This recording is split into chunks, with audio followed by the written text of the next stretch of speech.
Jaya Radha Madhava Kunja Bihari Jaya Radha Madhava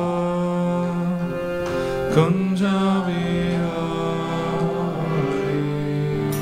Jaya Radha Madhava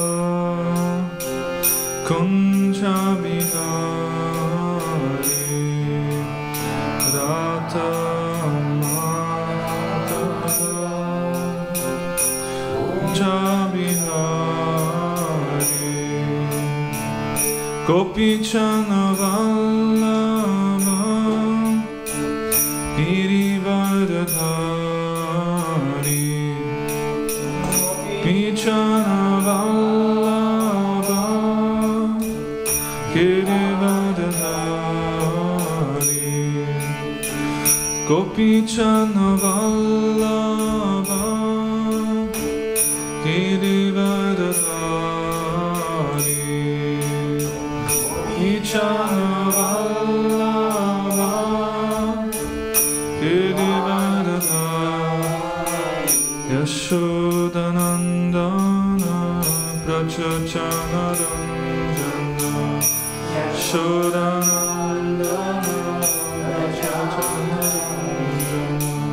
Yashodanandana Prachachana Ranjana Yashodanandana Prachachana Ranjana Yamuna Tira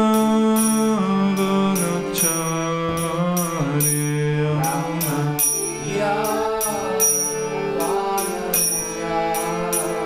Yamuna Tira Vanachari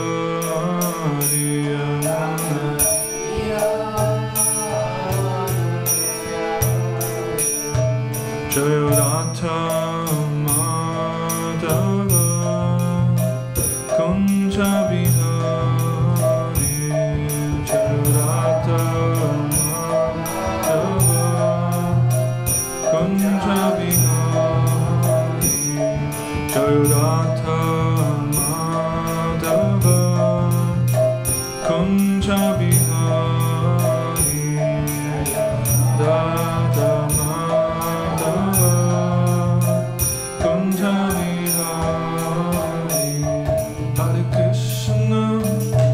Hare Krishna Krishna Krishna Hare Hare Hare Rama Hare Rama Rama Rama Hare Hare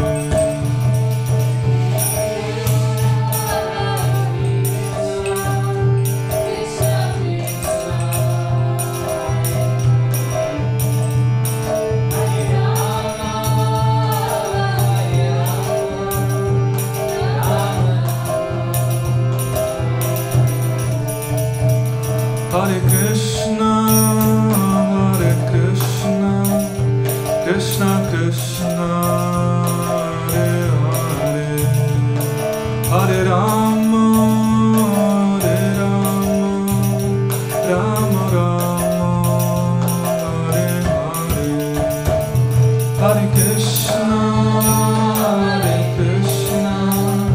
Krishna Krishna Hare Hare Hare Rama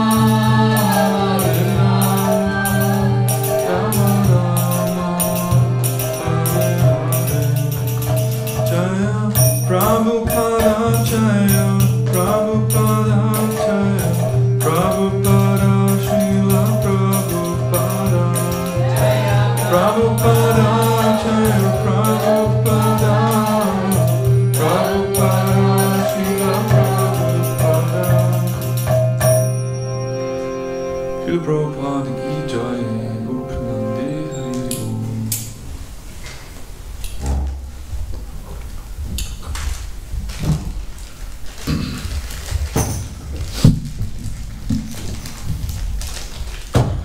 Om Om Namo Bhagavate Vasudevaya Om Namo Bhagavate Vasudevaya Vasudevaya. Om Namo Bhagavate Vasudevaya. Om Namo Bhagavate Vasudevaya. Om Namo Bhagavate Vasudevaya. Narayanam Namaskrityam Naram Chaiva Narottamam Saraswatim Vyasam Nashta Presha Padreshu Nityam Bhagavat Sevaya Bhagavati Uttama Shloke Bhaktir Bhavati Nashtikir. Hare Krishna. So we're reading from Srimad Bhagavatam, Canto 4, Chapter 28, Text 3. Kala Kanya Pibubuche Kala Kanya Pibubuche. Puranjana Purambalat Puranjana Purambalat. Yaya Vibhuta Purusha Yaya Vibhuta Purusha. Sadyo Nisharatam Iyat Sadyo Nisharatam Yat. Kala Kanya Pibubuche Kala Kanya Pibubuche.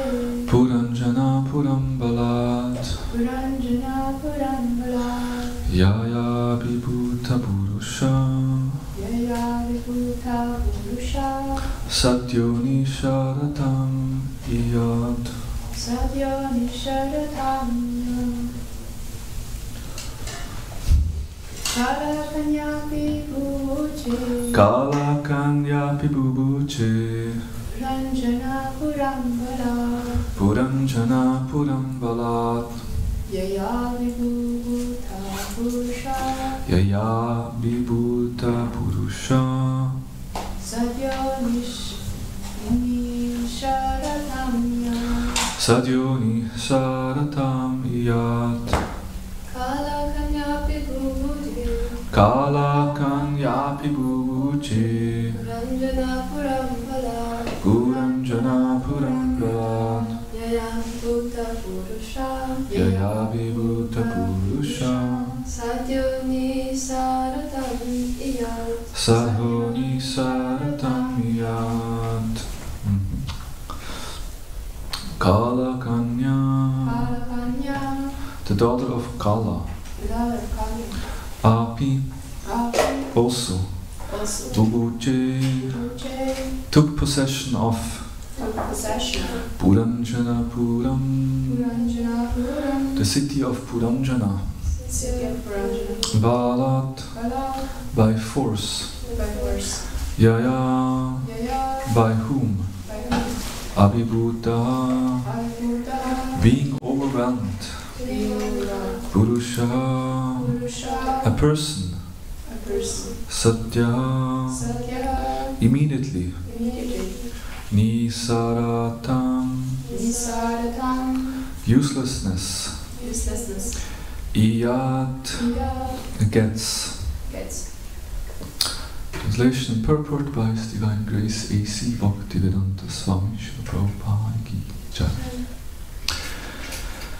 Gradually, Kala Kanya, with the help of dangerous soldiers, attacked the inhabitants of Puranjana's city and thus rendered them useless for all purposes.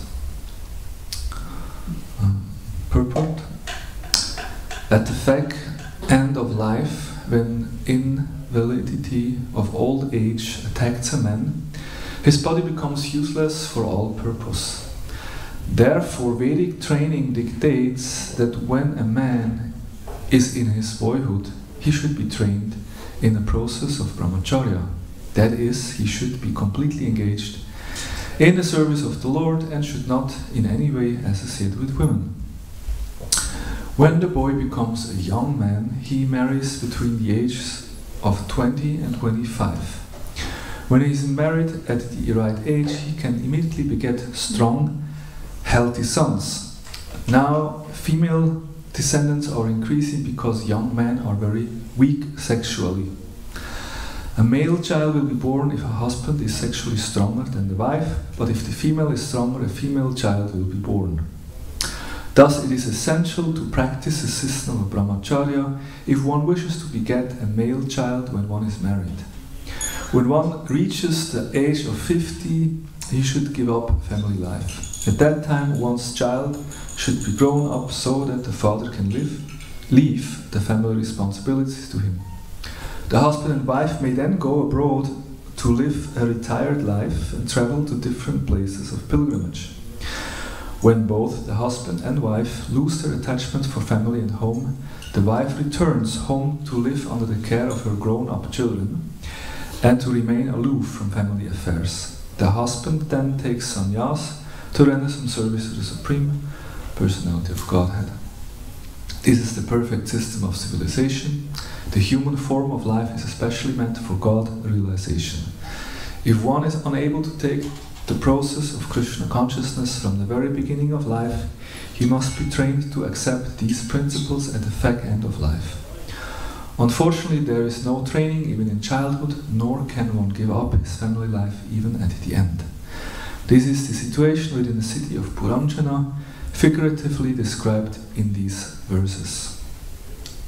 End of the purport.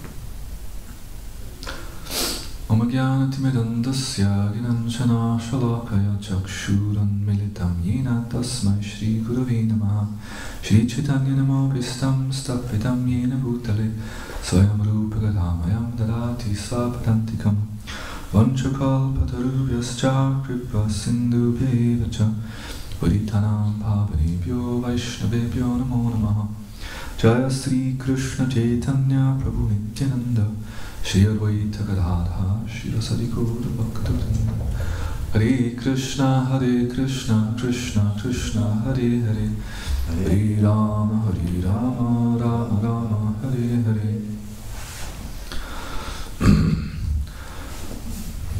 Again, a text. Gradually, Kala Kanya, with the help of dangerous soldiers, attacked all the inhabitants of Puranjan city and thus rendered them useless for all purposes. Hare Krishna. So we are continuing this discussion on the allegory of Puranjana. Now this is the next chapter. In this chapter we will hear how Puranjana dies and how he takes birth as a woman in his next life.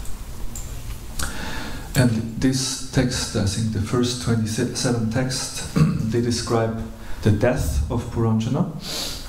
And here it's described how Kalakanya, old age, brutally attacks Puranjana city, and in this way makes Puranjana, useless in the sense that he becomes, the old age kicks in so much so that he's not able to do anything. And that's one aspect of this text. And of course, the last couple of weeks we already spoke a lot about old age, disease, death, right? Like almost every class we speak about this topic because that's what's going on here in these pages of the Bhagavatam. Now in the purport, Prabhupada speaks about Varnashram, especially about the 4 ashrams and how a person goes through the 4 stages. And Prabhupada says this is the perfect system of Vedic civilization. Now, of course, there is the ashram system or the Vedic culture, and then there is the essential, I would say, the essential teaching that we take from this, right? And of course, sometimes there is a debate amongst devotees: how much is culture important, and how much should we just extract the essence from this? What's the essence from what we have heard in the text and the purport? What would you say?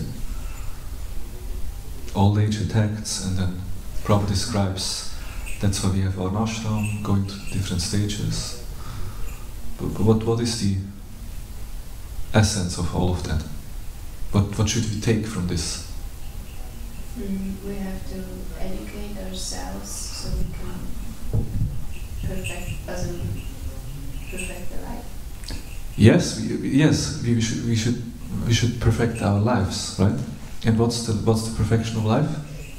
To go back home. To go back home, back to Godhead. And how do we go back home, back to Godhead? By Krishna consciousness, and specifically by remembering Krishna at the time of death. Ante Narayana Smriti, right? So, and that's interesting because Vedic culture or Vedic civilization has a very clear goal, and that goal is going back home, back to Godhead, or pleasing Krishna, becoming Krishna conscious, remembering Krishna at the end of life. And because that's the goal, everything else is arranged accordingly, right? And what is the goal in a material, in the modern Western world? Sanskritification, and accordingly everything is arranged accordingly that we can enjoy in many different ways up till the very end of life. So therefore, and Prabhupada certainly when he came to the West, he did not only gave us spirituality or philosophy, but he also gave us culture, because he knew culture it's important. It kind of gives us a support in achieving that final goal, right? Now, if we hear today's purport, is there anything that I don't know, Western mind maybe not like so much to hear, or anything which is disturbing? No, ladies. I find it very interesting, the statement that when the husband is sexually strong, he begets sons, and otherwise he begets daughters, and you don't have daughters. It was like this, and I was like, oh, okay, that's interesting. Yeah, right. From the purport of Prabhupada, it seems like you better make sure you get a male child, you better make sure you get a male child, otherwise, So from a Westerner, modern, we think, what's wrong? We are happy whether we have a male child or a girl, a female child. As long the child is healthy, and it's not, why do we discriminate? Why should I be more happy to have a boy than a girl, right? And many people, they actually like to have a girl, I don't know, for different reasons maybe. So why is Prabhupada saying this? Or why does it seem in Vedic culture this is preferred?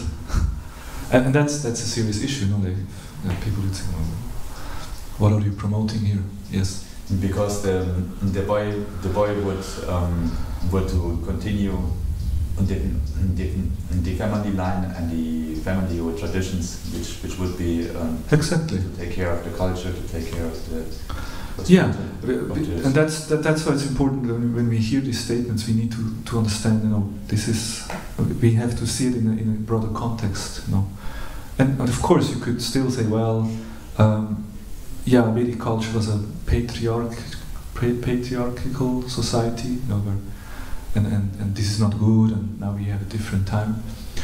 But whatever you say, or whatever we understand from that, but Vedic culture was like that in the sense that that there were clear roles between male and females, and it was the male who took that responsibility. And for that reason, like a farmer, he wanted to make sure that he has a son, so that the son later on can take care of the farm. Or a king wanted to make sure that he has a son, so that he has a prince who can then rule the kingdom.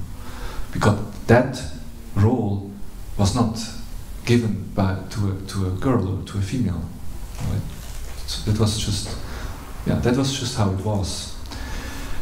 And whether that was good or not good, and whether now it's better or not better, I'm not entering into that discussion in this lecture, at least.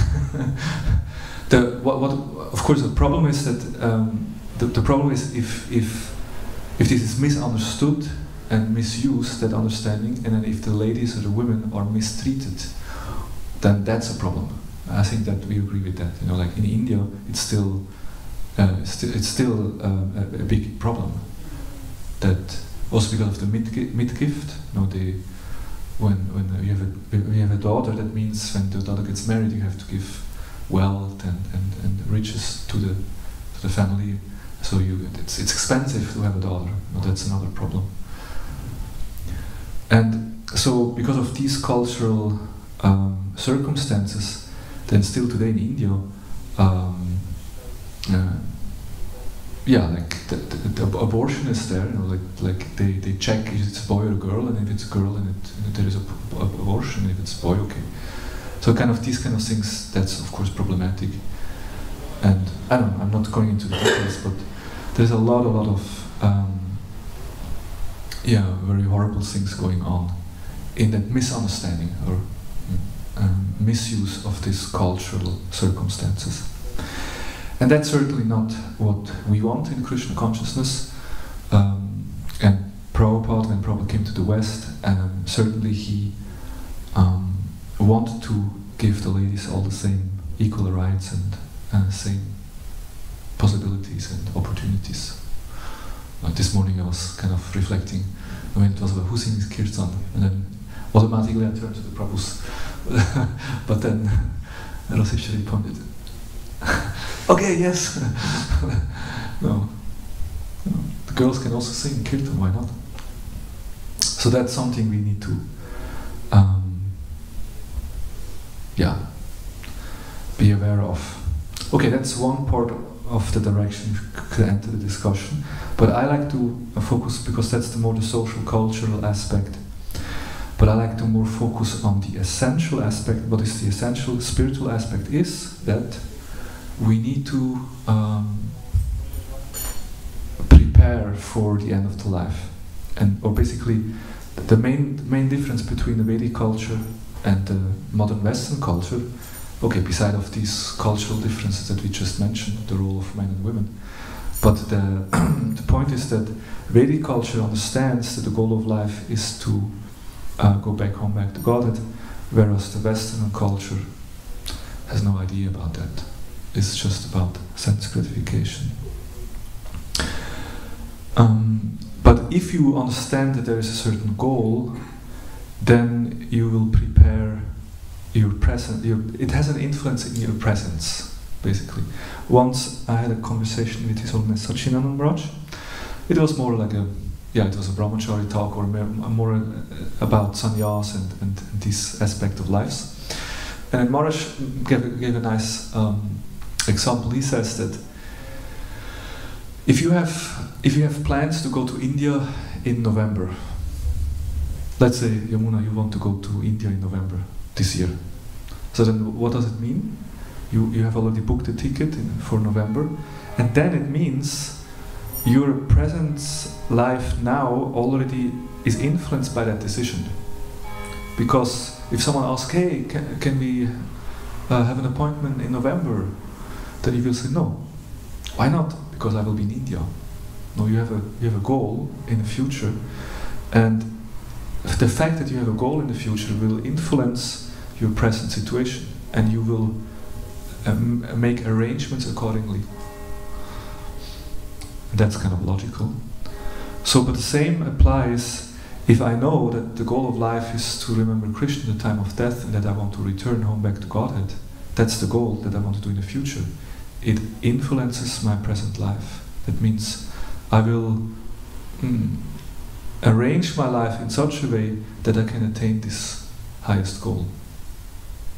And like yesterday we heard from Urmila Mataji, that that's really the essential thing we should focus on. Like we should remember Krishna, right? And sometimes we are so busy in our activities that the essential thing of actually remembering Krishna sometimes it's not so much in our forefront. And unfortunately, especially in materialistic life, this is completely out of the picture, and people just kind of forget about that importance. There is a, I think, well-known story, maybe some of you know the story, which kind of, and it's also an allegory, how you say it?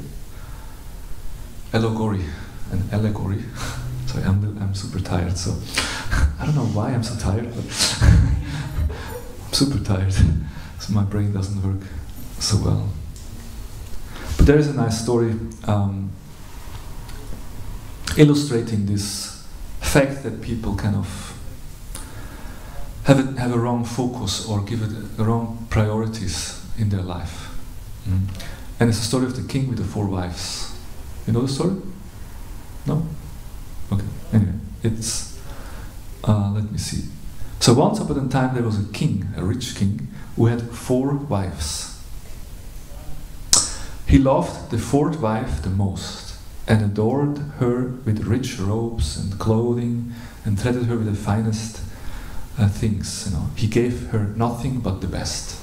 So the 4th was the youngest wife, most beautiful, and he really treated her the best. His favorite queen.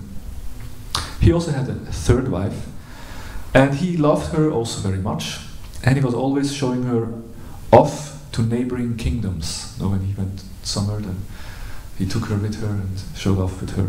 However, he feared that one day she would leave him for another. He always had that kind of fear. He also loved his 2nd wife. She was his confident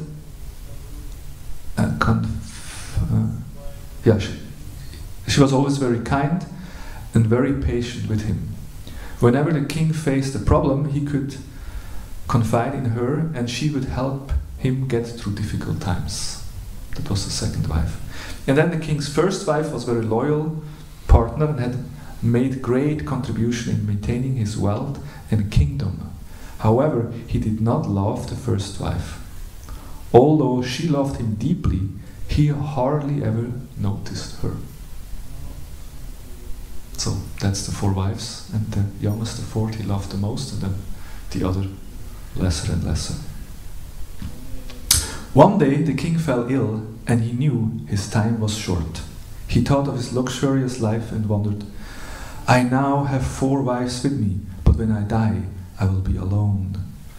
Thus he asked the 4th wife, I have loved you the most, endowed you with finest clothing, and showered great care. Now I'm dying.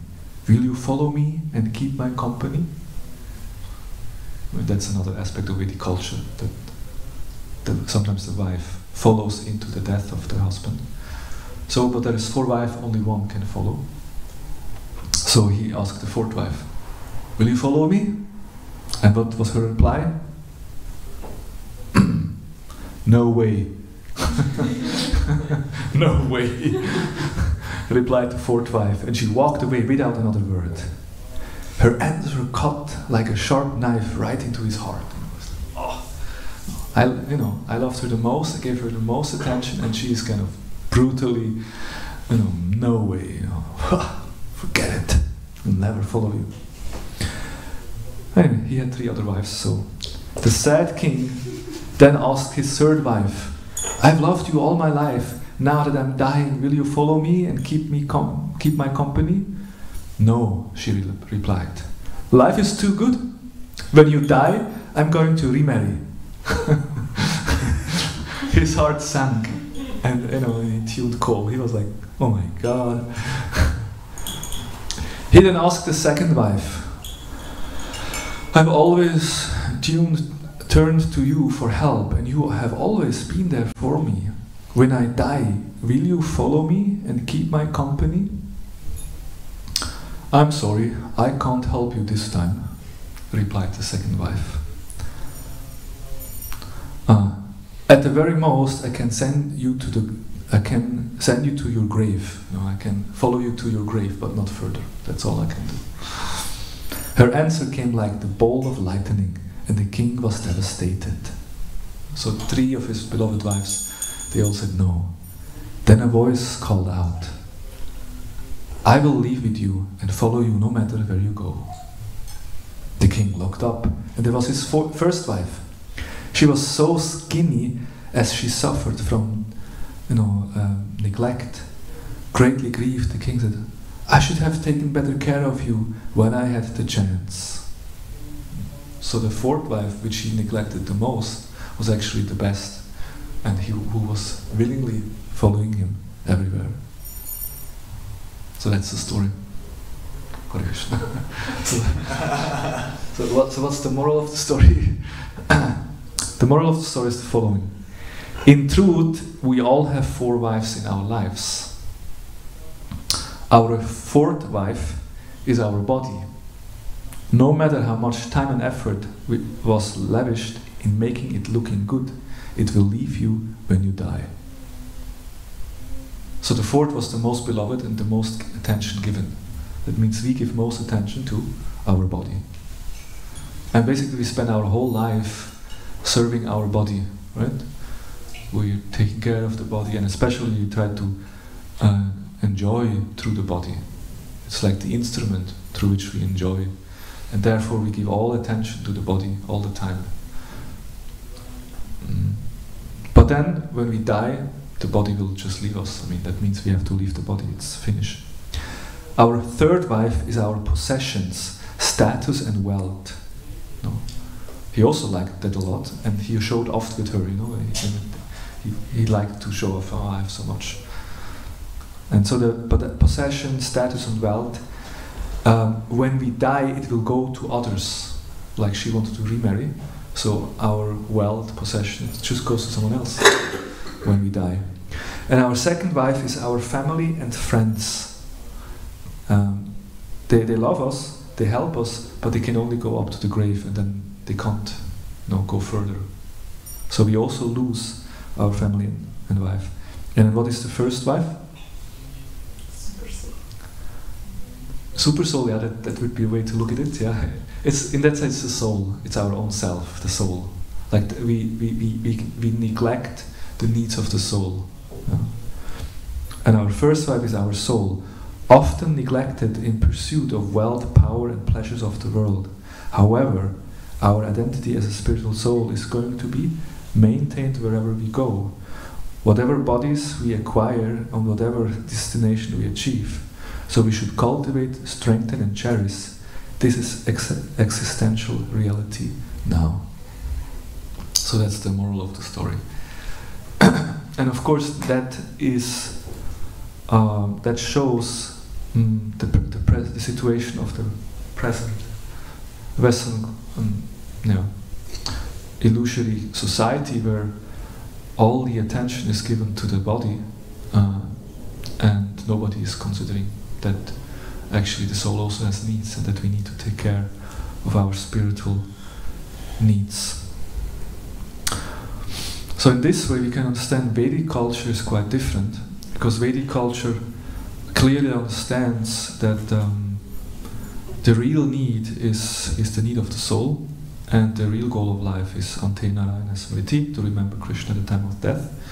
And therefore the social life is also arranged in such a way that we can properly prepare ourselves.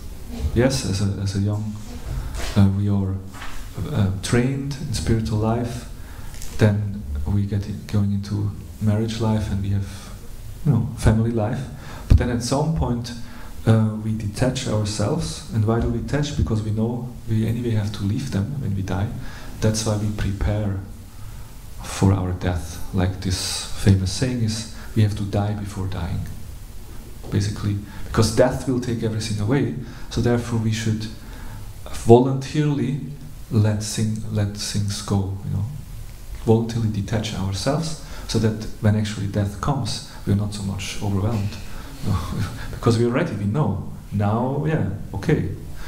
And then also, because we have detached ourselves, the mind becomes peaceful, we can focus, and we really focus on Krishna, and then we are ready to actually remember Krishna and go home back to Godhead. So Vedic culture is meant to help us with that. So now, how much of Vedic culture we can apply today?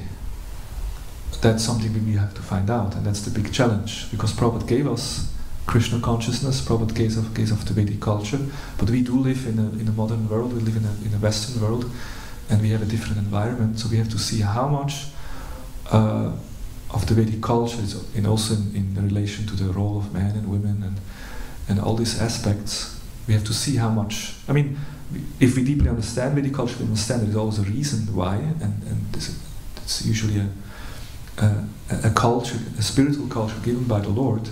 So there is a reason why things are done in a certain way. But still we need to see how much we can apply it in the Western world. But what is even more important is that we understand the essence. And the essence is that we need to focus on spirituality and arrange our material life in such a way that we can, simple living, high thinking, in a sense that we can have enough time to focus on our spiritual nourishment and cultivation of our relationship with Krishna. Okay, I think that's all I have to say for this shloka.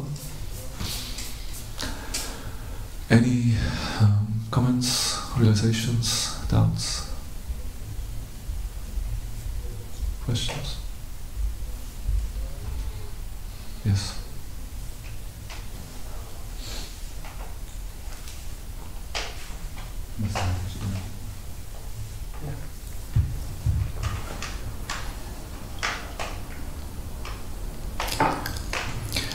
Du hast jetzt erwähnt, dass Ziel des Lebens ist letztendlich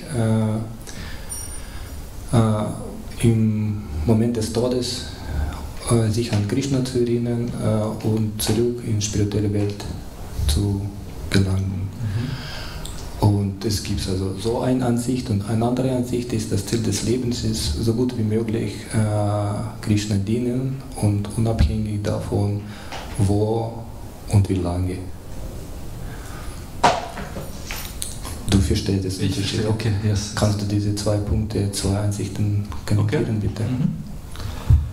So it seems that there is two approaches. One approach is back home, back to Godhead, consciously desiring to go back to Godhead. And another approach is I simply want to serve Krishna. Wherever I am, life after birth, I simply want to serve Krishna. So it seems that these two approaches, and you want me to clarify, right? Okay. Yes. So, which one is a higher, spiritually higher conception? The second one, yeah. In some way, to simply, because if you desire liberation or desire to go back to Godhead, in some way you could say there's also a selfish desire. No, I want to go back, and I'm tired of this material world. I want to go back.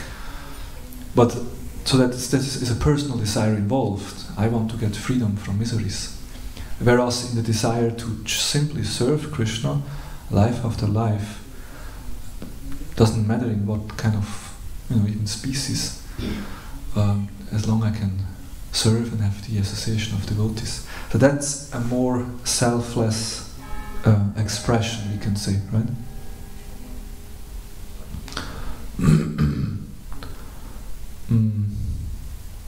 Yes.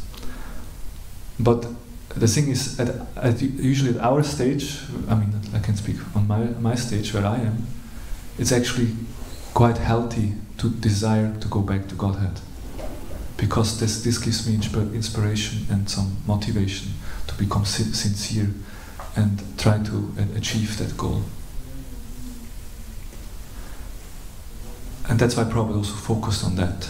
Back home, back to God. That was Prabhupada's motto. Different companies have their motto. Just do it. Nike, sports shoes. Just do it. There's certain, motto. So Prabhupada motto was okay. We could say chant Hare Krishna, be happy. Was one motto. And going back home, back to God, it was something that Prabhupada always emphasized. Why? So that we develop the desire and it becomes serious.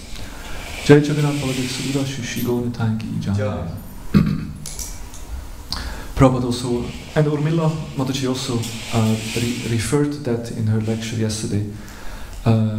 When Krishna describes the spiritual world in the Bhagavad Gita, Prabhupada writes in the purport, one should be fascinated by such information. One should be fascinated by such information, and one should develop a desire to go back to Krishna. So yeah, so that's good, we should do that. But then on a high, if we actually become more and more advanced, then when we actually develop love for Krishna, and the ultimate goal is actually love of Godhead. Prema is the ultimate goal. And then if you aspire for prema, then you don't mind where you are. Whether you're in heaven or hell, whether you go to the spiritual world or whether you stay in the material world, you don't mind. Why? Because you simply want to love Krishna and you simply want to serve Krishna. But that's actually that's a very high level, and you can aspire for that, but it's not wrong to desire to go back to Godhead. Does it make sense?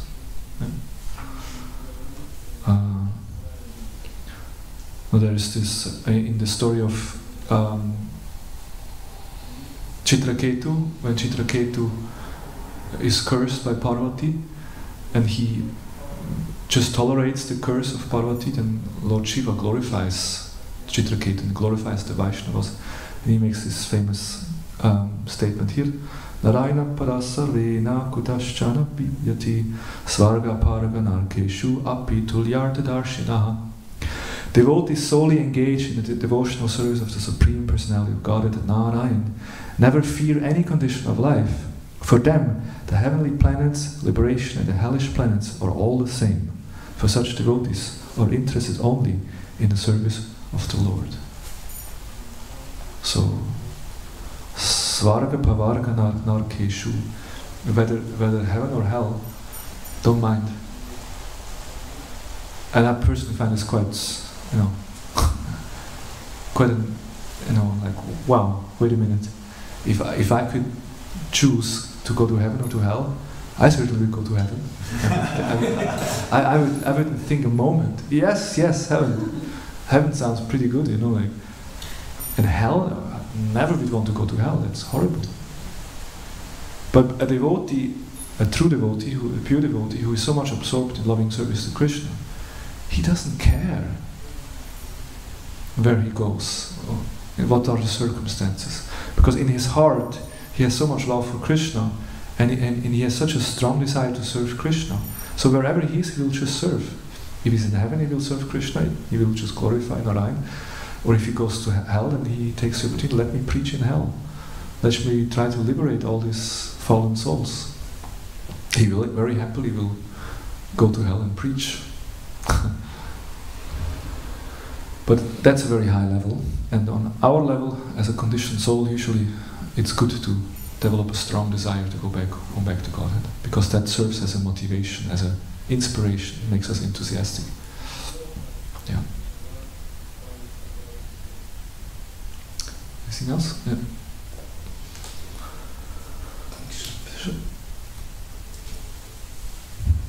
Yes, Hare Krishna. Thank you for your lecture. I was thinking about this Vedic culture and actually the way Prabhupada taught us. And there's also like Devaki Mataji, who really says we should go back to this culture, and other people say, yeah, Prabhupada would like that we are equally treated. And I was wondering if Prabhupada did that because otherwise he couldn't preach, because he was doing many things to preach actually Krishna consciousness, or if he really desired that we should be treated equally, because actually we are different. And yeah, I was thinking about this.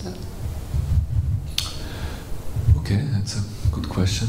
Did Prabhupada actually really felt deep in his heart he wants to have equal rights for women, or was it just a preaching strategy to conquer the world?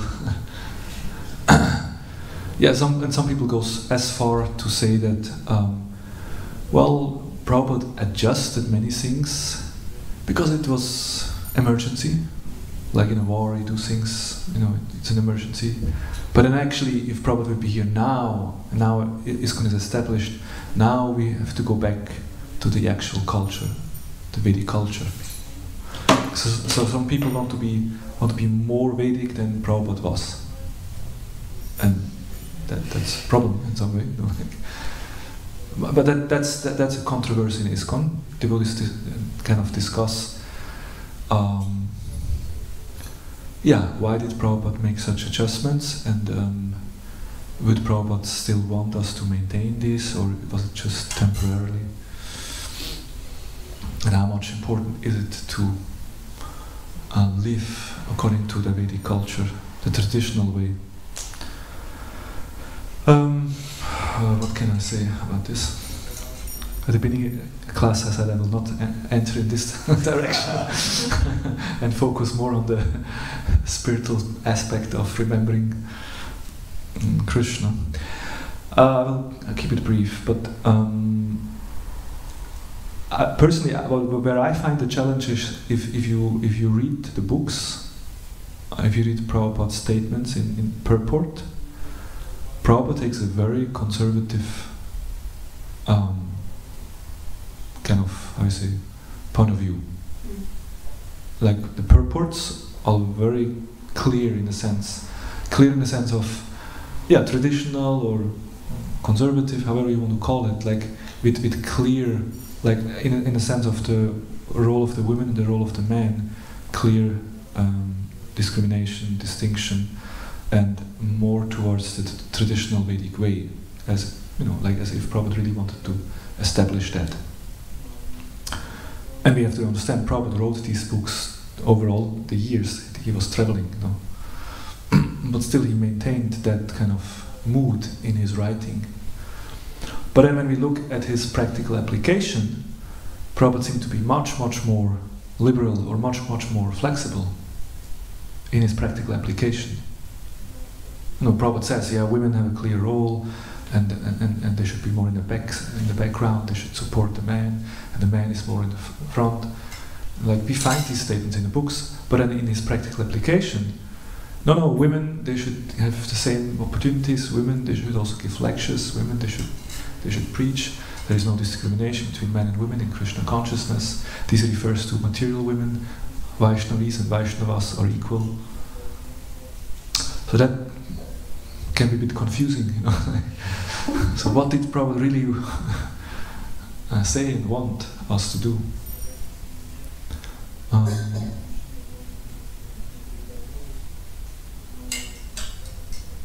don't have a solution, but I think that maybe let's put it like that. I think Prabhupada wanted us to understand Vedic culture clearly and deeply, and understand why things were done in a certain way. And then Prabhupada wanted us to apply Vedic culture as much as possible in our circumstances.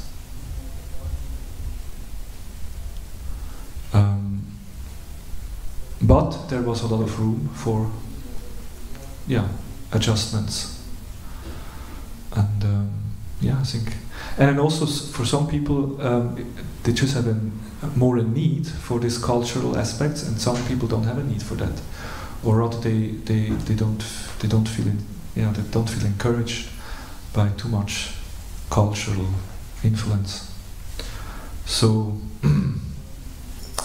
hopefully we find ways to adjust all the devotees, and maybe have different models, different ways to apply this. But of course that's again a big controversy in ISKCON, because you have the ISKCON North America and Europe, and you have ISKCON India. There's a big clash at the moment. I mean, I don't know how much you're aware what's going on the leadership level, but there's a huge clash between ISKCON India and ISKCON America and Europe. Because there's just different approaches, different way to see things, and when it comes to making decisions, then there is different opinions, and that creates a lot of friction and So much so that some leaders speak of separating. That serious leaders, senior leaders, who threaten to separate ISKCON India from the rest of the world. And if you have a little bit understanding of Prabhupada's desire, and that's why I find it so, I can't understand how Prabhupada disciples and senior leaders can even think of this, because it's just there's no way that we should separate, because Prabhupada's main instruction is always cooperate, tolerate, work together. That's really what Prabhupada wanted us to do. Even if it's difficult, even if you have different opinion, but somehow we have to find ways to cooperate. That was Prabhupada's strong desire. And then now we are at a time where some senior members, they sincerely think that we should separate. But I don't think that's a solution. Maybe we should just recognize that in certain areas of the world, Krishna consciousness is applied in a little different way. And in India, Krishna consciousness is applied in another way, and just live with that. We're all ISKCON. We're all still part of ISKCON, but it might be applied slightly different. So what's the problem? I mean, I don't see that this is such a problem. But in India, they feel very much threatened if the West is too liberal. Then they are afraid that it will influence their own culture. But actually, it's only a few. Anyway, yeah, it's a whole big topic.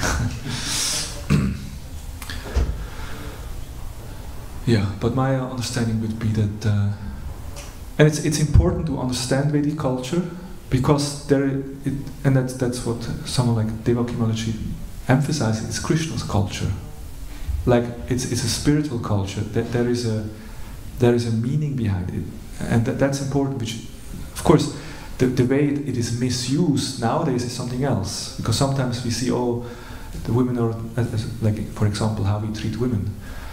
In Vedic culture, women were treated very nicely. They were taken care extremely nicely. But what has happened nowadays, when the women are mistreated, then of course that's not what we want. So we need to discriminate between the original idea of Vedic culture and what's going on today. And then we have to see how much we can apply it in the West. But with the understanding that Prabhupada, by his example, showed that there is ways of adjustment. But we need to understand the principle, and then,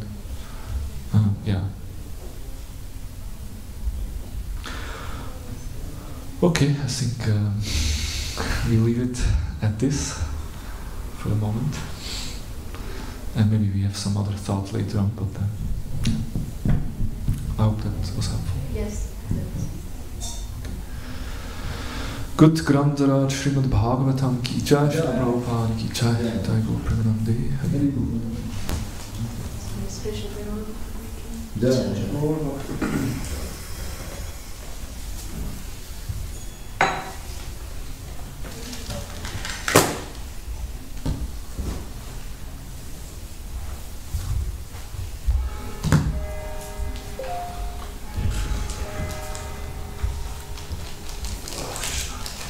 I wonder why Prabhupada Shloka must be controversial.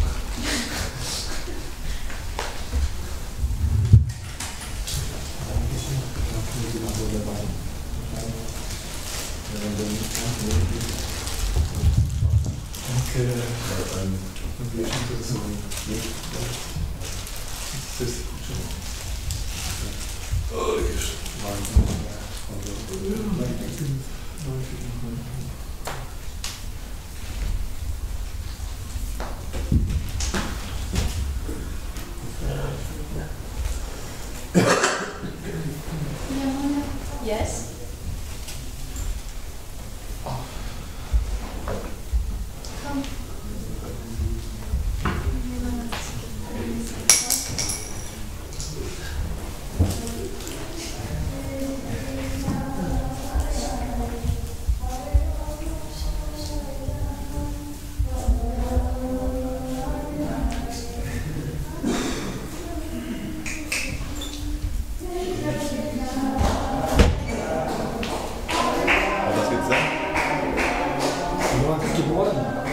Happy birthday.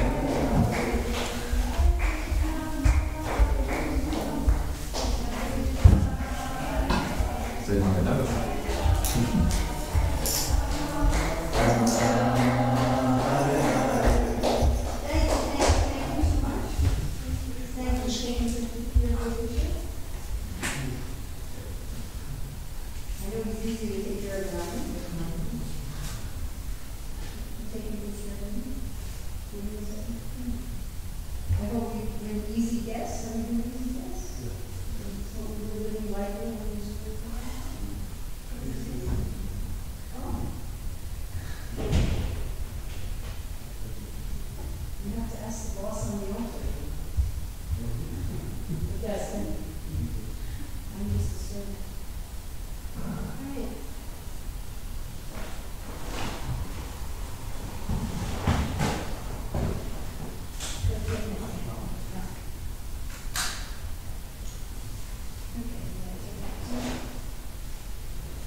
Krishna, Krishna, Hare Hare, Hare Rama,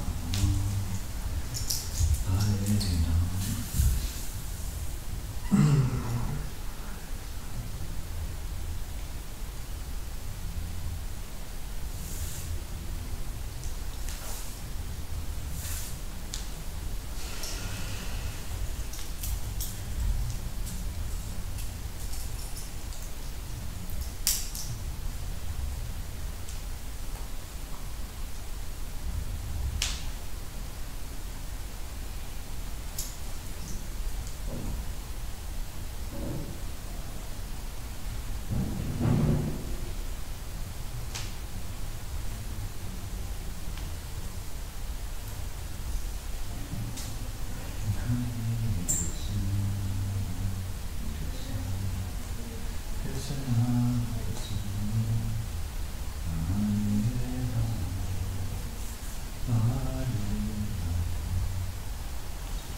Rama.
Krishna